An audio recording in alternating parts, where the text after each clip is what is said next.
So today we are going to solve IIT JEE mains problems which were asked in previous year 2021 and 20, and I am doing these problems by using certain short tricks where we are not at all using any dimensional formulas and solving the problems. Let us go ahead with the four problems which are asked here now. The first problem is V is taken as velocity, T is taken as time, and F is taken as force. Then what are the dimensions of mass here? How are you going to solve this problem without using any dimensional formula? Let us go ahead now.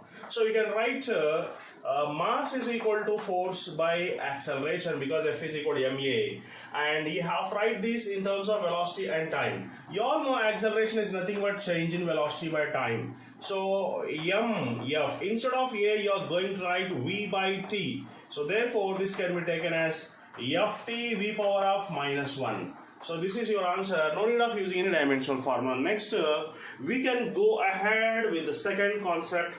That is force, length and time are given. Then what is the dimensional formula of density in terms of all these three? And you all know that density is nothing but mass by volume. Okay, density is nothing but mass by volume, and mass can be taken here as force by acceleration, which is taken as mass here now. So instead of mass you are writing force by acceleration. Velocity will be like that only, but here length is there. Density is equal to mass by volume. This is volume actually. So can you write this volume as L cube here? And what at all we want now? Time should be there and length should be there. So can you write acceleration as change in velocity by time? And velocity can be taken as displacement by time whole divided by, so acceleration can be written as lt power minus 2. Okay, so therefore density can be written as force is like that only we are going to write now. Acceleration can be written as lt power minus t, and this length is also present, that can be taken as L cube. So density can be taken as F.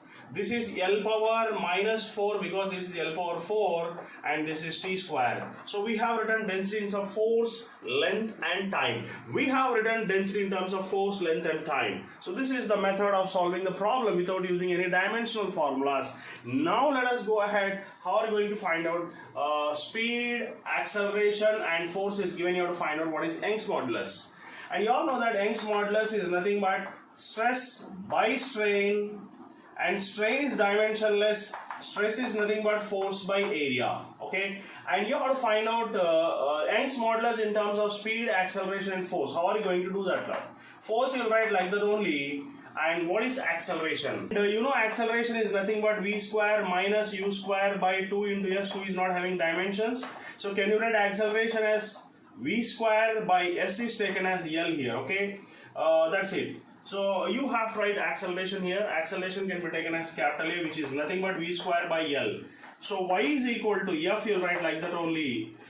Instead of L, can you write v square by A? So L can be taken as v square by A. This can be taken as L square, means v power 4 by A square. So Young's modulus is nothing but F A square v power of minus 4. Like this we can write the dimensional formula for Young's modulus without using any dimensional formula. Let us go ahead. The next one is L by RCV, inductance, resistance, capacitance and potential difference. How can you write this formula directly without using any dimensional formulas?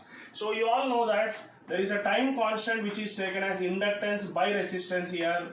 Okay, and Q is nothing but CV, and Q can also be written as I into T. Okay, what is this I into T? I into T is nothing but current into time. So CV can be taken as Q, Q can be taken as I into T. Okay, so and the dimensional formula for I is A, which is ampere, that is A into T you can write. So L by R is taken as time here now, and CV can be taken as Q, which is taken as A into T. So TT gets cancelled. Therefore the dimensional formula for RCV is going to be A power of minus 1. So in this way we can solve any problem without using any dimensional formulas. Thank you very much. So next one more model, that is a final model here. So E is energy, V is velocity and T is going to be time here. Then what is the dimensional formula for surface tension? Can you solve this problem without using any dimensional formulas? Yes. It will save a lot of your time and it will save even your calculation mistakes also. Let us go ahead now. You all know that surface tension is taken as force per unit length. You know, work or energy, it is taken as force into displacement, which is nothing but force into length. Force into displacement is nothing but force into length here. Can you write this force as energy by length? Then this, let us go ahead now. Energy should be there. So force is written as energy into length, and length is already present here. So therefore surface tension is nothing but force. Force is nothing but energy by length. You write energy by length. Length is already present here. So can you write this as L square? And you need to find out velocity by time here. And you know, displacement is nothing but velocity into time. Displacement is nothing but velocity into time. So therefore T can be taken as E, and displacement here is taken as velocity into time. So V square T square. So your formula is E V power minus 2 T power minus 2. We have written surface tension in terms of energy, velocity and time. So in this way, if you go and practice this type of problems, definitely you can solve the problems within fraction of seconds without using any dimensional formulas. Thank you very much.